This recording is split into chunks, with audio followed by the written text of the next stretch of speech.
Hello, and welcome to Mr. Marr History. Today we're going to be looking at higher history, specifically how to go about researching and writing the assignment. Let's first of all talk about, in summary terms, what the assignment involves. In the main, you have to choose a historical topic to research. You are then going to research this topic, and this can be done in class and also at home. Ultimately, you have to write a final essay under exam conditions based on this, and you'll have 90 minutes to do so. The assignment is worth 30 marks, which means it's worth around a quarter of your overall higher history marks. Let's have a look at where you get the marks for in the assignment. As was already noted, your assignment is worth 30 marks. If you are doing higher history, then you've already written an essay, and you'll see that the assignment marks and assignment requirements are very similar to what you've already done. You can get 3 marks for writing an introduction. You can get 7 marks for analysing, which is slightly more than in an essay. You can get 5 marks for evaluation, which is also slightly more than in an essay. The very different thing, which we will talk about later, is that you can get 4 marks for giving opinions from sources.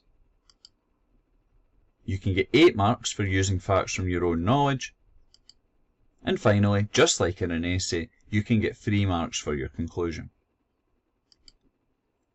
Let's talk about how you choose a topic. Ultimately, you can choose any topic you want. However, you may wish to do something that you have studied during higher. Your topic has got to be a historical question that has several possible answers. It's a debate, not simply a research task. Your question can be worded in different ways, but it might well start with one of these suggested openers. Let's talk about how you go about planning your project. Once you've chosen a question, it's important to not just randomly start reading materials. You should have some idea of what you're looking for before you start. Choose your topic, and then try and think of at least 4 specific factors, which is answers to the question, that you can research. For example, if you were discussing the question of whether or not Britain was a democracy by 1918, you would have a think about all the different factors you could consider. Here you can see a range of issues that might well be considered as part of your work. You would want to decide which of these were most important, picking at least 4. In this case, you can see 4 choices that have been made. The next step is to think about how you're going to do your research, both in terms of the facts that you perhaps already know and where you're going to find your information. You may wish to plan this out using some sort of spider diagram. Having done all of this, now it's time to actually do the research. It's important this is your own work. In terms of carrying out your research, these are the steps to take. Firstly, break down your research into each of your factors. It's important that you find out good information about each different point that you are researching. When you're doing it, make a note of the source where you get your information. For instance, in the case of a book, you would want to identify the author, the name of the book, and you may wish to identify the year published as well. It's really important that you write down relevant notes as you go along. You can take short notes or summarise in your own words. There's various different sources that you can use as part of this. Some of the more obvious ones that people tend to use would be websites, books, and magazine articles. One good idea that is especially useful if you're preparing for university or study after school is to use Google Scholar. Google Scholar has links to ranges of good information that will help you as part of your research. What's most important is that as you do your research, you are in particular focusing on historian opinions. Of course, your research might well find out specific facts or statistics or examples that you can use and get marks for. But it must have a focus on historical opinion as well.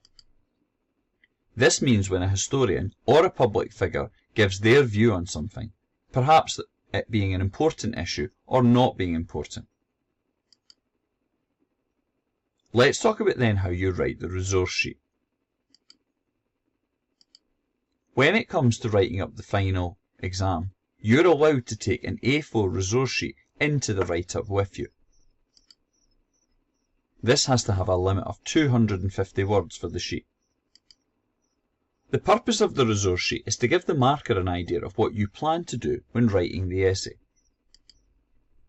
It's important you submit this sheet with your final assignment, because if you don't do so, it will cost you marks. Your resource sheet will look just like this. One side of A4, and remember, 250 words only.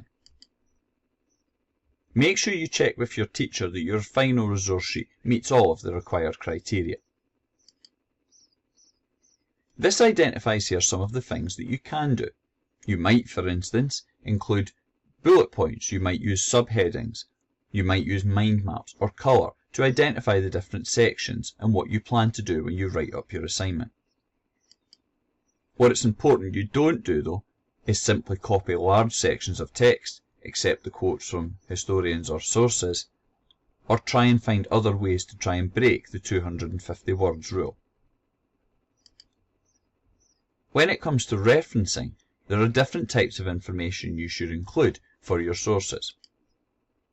If you do a primary source, such as perhaps a speech from the 1910s or a newspaper from the 1940s, you should include, if you know it, the name of the person that wrote it, the type of source that it was, the date it was made, and of course the quote.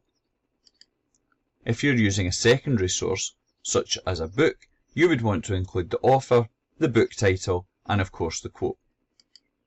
And if you're using a website source, you should again identify the person who has said it and the exact web address where you found it, as well as the quote. Having done all of this, let's now go on to discuss how you write the final assignment. In general terms, this is a good approach for an essay layout, and we will then discuss each section in more detail. You need an introduction with background facts, a line of argument, and describing your factors you'll discuss. You then need a main section where you discuss at least 4 factors, and you may wish to, just like in a higher history essay, use the IDEA acronym, introducing what you'll discuss, describing facts, explaining it, and giving an overall answer, except in this case you can include an historian's opinion as well. Finally, we need our conclusion, where you answer the question, discuss all the factors, and give arguments and evidence for different views. As has been mentioned, and if you do higher history you should be aware of this, one approach is to use the IDEA acronym. For the main section, where you discuss 4 factors, use IDEA. Introduce your factor, describe different facts about this, explain why it is and isn't important, then include an historian's opinion, and finally, answer the question. How important is your factor based on your overall question? Let's look in more detail now at writing the introduction. Like in a higher history essay, you need 3 things.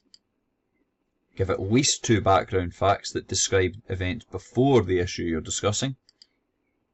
Give an indication of your line of argument, which is what your conclusion will be based on the exact question being answered. And finally, describe the factors you are going to discuss in your essay, aiming to discuss 4 or 5. Here you can see an example one. We start off by giving some background facts. We then move on to identify the question, before identifying the factors we will discuss as part of this. Finally, we state our line of argument based on the exact question.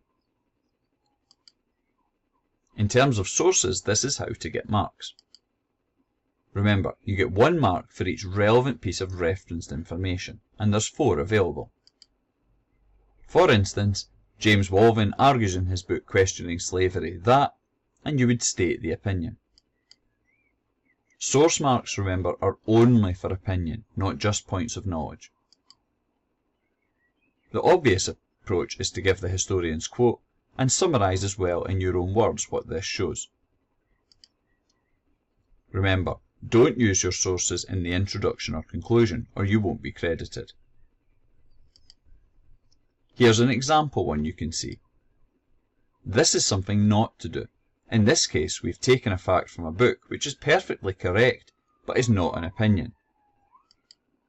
However, the second one, from the same book by the same author, identifies a reason that in this case, the First World War was not an important factor. In terms of getting own knowledge, this is how you do it. Remember, there's up to 8 marks available, and you get 1 mark for each relevant piece of information. Your facts have to be relevant and detailed as well. For example, if discussing conscription, give full details about who was included. In this case, you can see, when discussing pensions, the ages people had to be to qualify. Again, it's important to do certain things and not do them.